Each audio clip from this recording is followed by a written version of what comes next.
Hi y'all, Easy Slider here. There's a question that's been raging for years, and it's almost like this question is the question between good and evil. Well, today we're going to look at this battle, and we're going to try to find out which truth lies on each side. Where do you stand, and why do you stand where you're at? Stay with me during this whole discussion, because sooner or later, I can tell you, you're going to have to make this decision for your long distance relationship, and it'd be good to have some ideas and facts so that you can kind of rely on.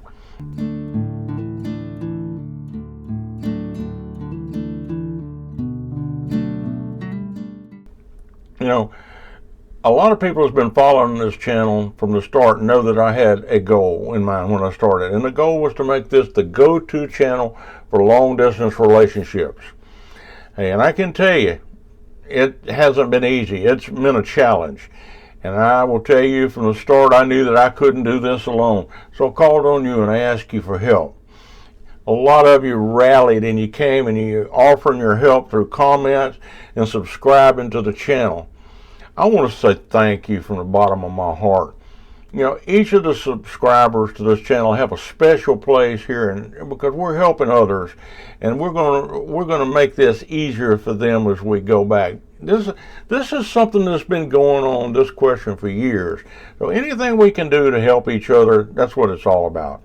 Now, Western men have sought Asian women for a very long time, but the process isn't always easy.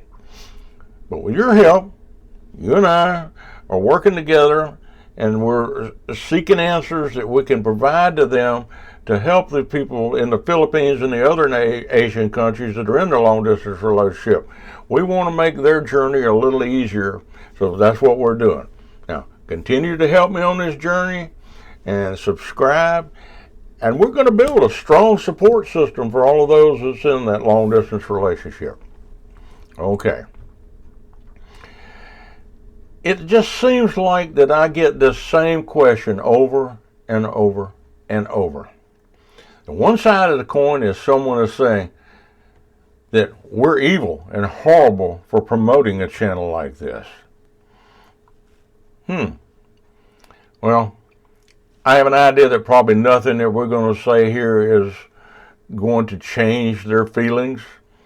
They've already made up their minds, and you know, a mind once made up is pretty hard to change. But you might ask, okay, why are we even going to talk about it if we know we can't change their mind?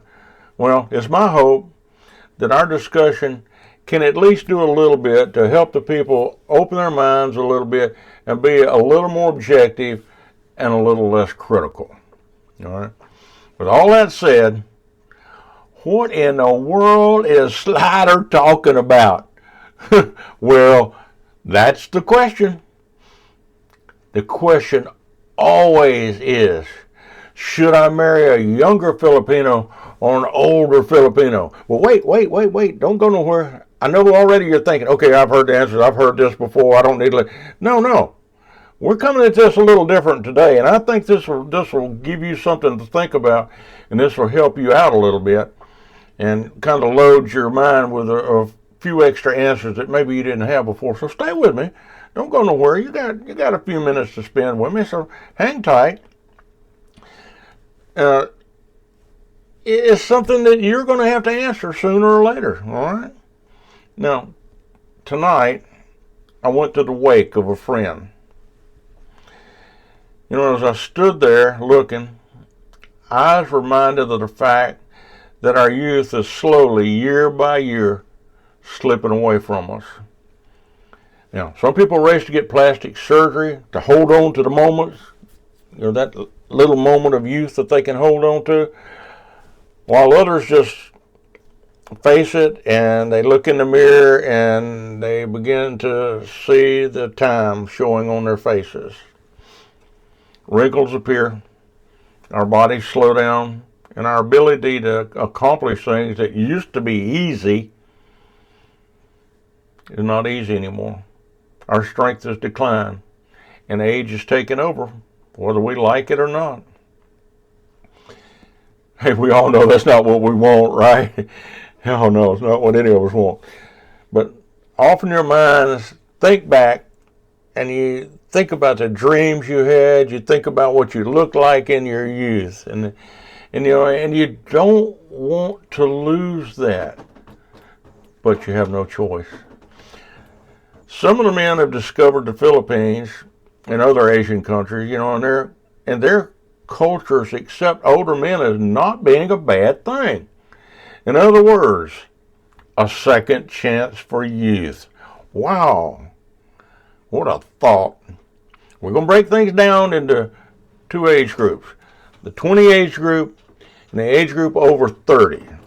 But we're only talking about women that are legally old enough to be married, okay? One question a Western man would want to answer is, which group do I want to marry? That's a good question. It really is. Let's start with the age group of the 20s. All right? They have a lot to offer. There's no doubt about that. Now, for most of their age group, the women are beautiful. Oh my God, what can I say? And a lot of their age group, though, has also had children, so we can't totally say their bodies are perfect. But many of them are. All right? One thing lacking in this age group, though, is maturity. And okay, we got to face it, that comes with age. The making mistakes and the learning from those mistakes, that helps us. So, I do find that age group are more mature than, say, that same age group in the West. And there's a reason for that. Their life is usually much harder, so they grow up quicker. They're still experiencing the world, so they might not be as settled. In the Asian society, money is important. And I'm not talking about from a money-grabbing point of view. They learn at a young age life is hard, and oftentimes a lack of money means a lack of food and a lack of shelter. It causes these young girls to grow up fast, and they learn what's important and they learn what's not important. All right? In all the Asian culture, the families are very important, and that's for all ages. Now, let's move forward a little bit and talk about the group in their 30s and over. In this age group, you might be surprised to find out that the women are still very beautiful. Their bodies might not be as perfect as it was in the 20s, but it's still pretty good. If they haven't ever married, or if their partner left them after they got married, a lot of their dreams might be unfulfilled, and they still have hope for real love.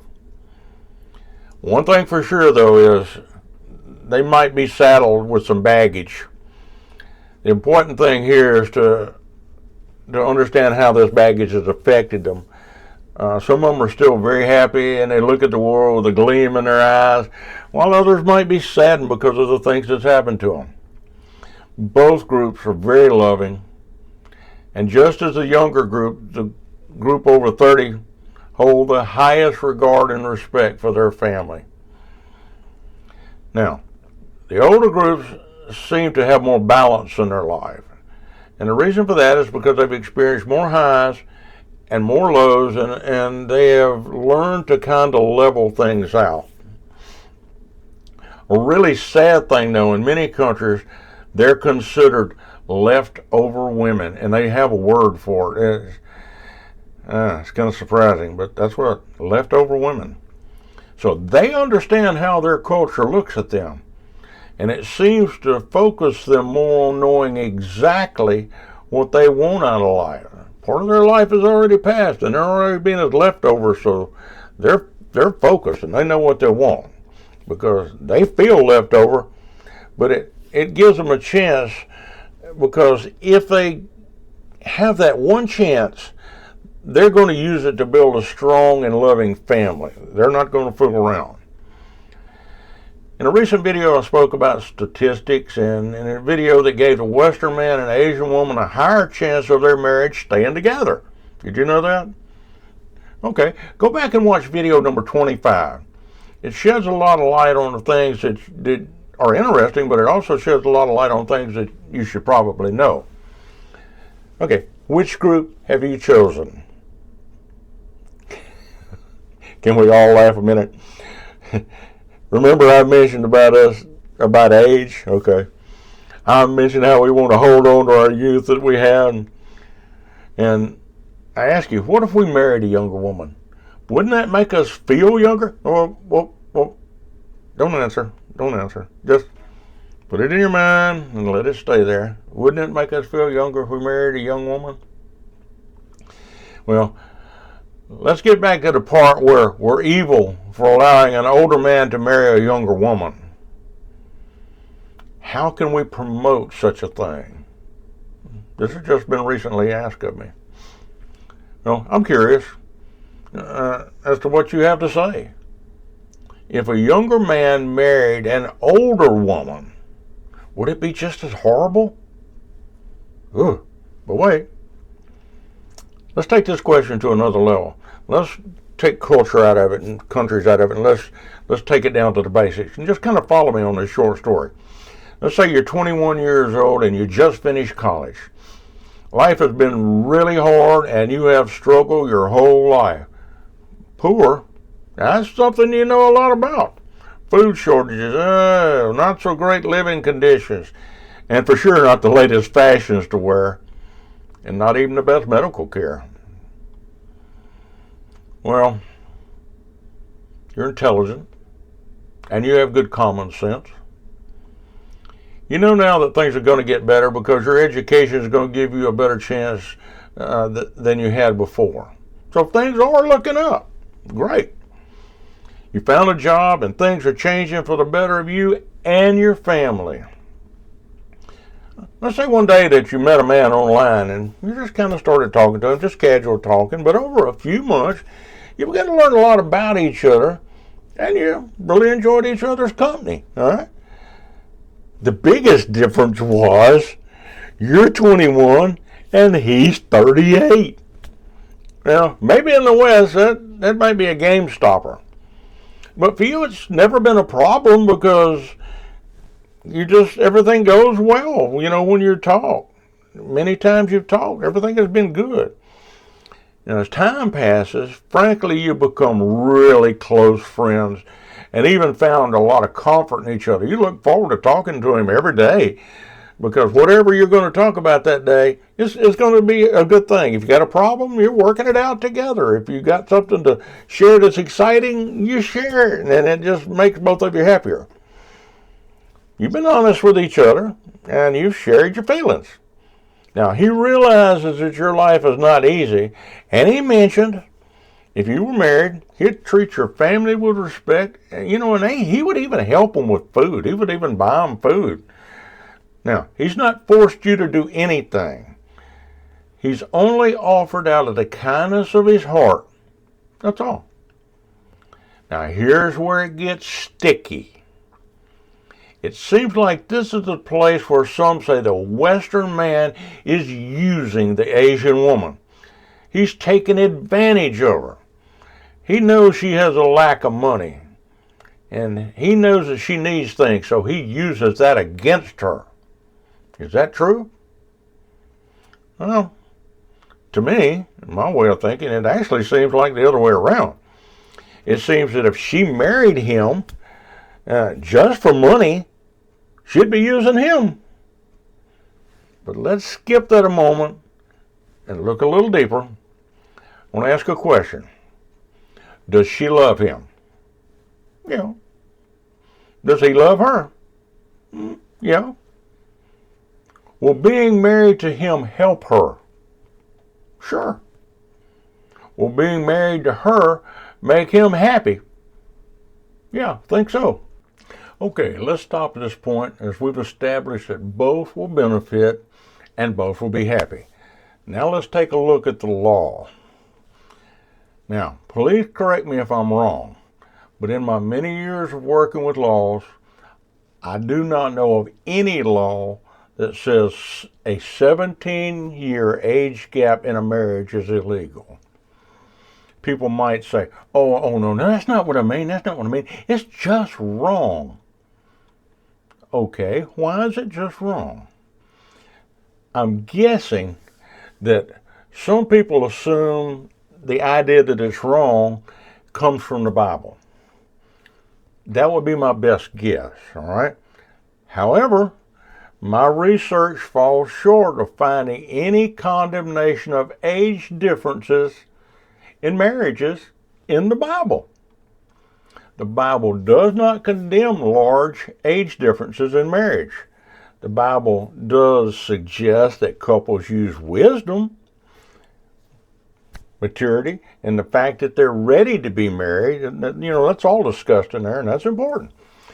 Now, the Bible does not condemn age differences. That suggests that the Bible doesn't view large age gaps as being wrong. Well, if you think I'm defending the young marriage, I'm not, because it don't even apply to me, and it don't even apply to any of my friends that I know. However, I want to see where the idea that it's bad comes from. I think like a lot of things relating to religion, we've added onto the interpretations, we've added feelings, we've taken some parts out, we've added some parts. In other words, we've manipulated the Bible to say what we want it to say, where it'll justify what we feel is true. Now, I agree that, marrying a girl that's not of age by law, that's illegal. No, that's wrong. But if the law allows a woman of a certain age to be married, then I feel like it's her choice as to what she wants to marry. Somebody older, somebody younger, somebody the same age. It's up to her and whoever she's marrying. That's their decision. Now, it was commented recently that marriage should be based on more than just finding a young girl. I agree. So now we've come full circle. Either age group comes with pros and cons. Like I'm telling you something you don't know, right? But in the end, the decision has to be made by the individual that's going to be involved in this. Both the 20-year-old group and the above 30-year-old group, they both have a lot to offer as wives. Each couple brings their own special thing to the table. All right? Now, as long as the decision to get married is according to their customs and the laws of their country, and they're happy with it, then who am I to judge? Look, I know this is a topic of fire, all right? I know it is. So let it fly. Have your say in the comment section below. But just remember to be nice when you're talking about other people, all right? If we do choose to use the Bible to prove something to one another, remember, while it does not condemn age differences in marriage, it does say that by the words of our mouth, we'll be judged. So let's just be smart. Let's just not bash each other.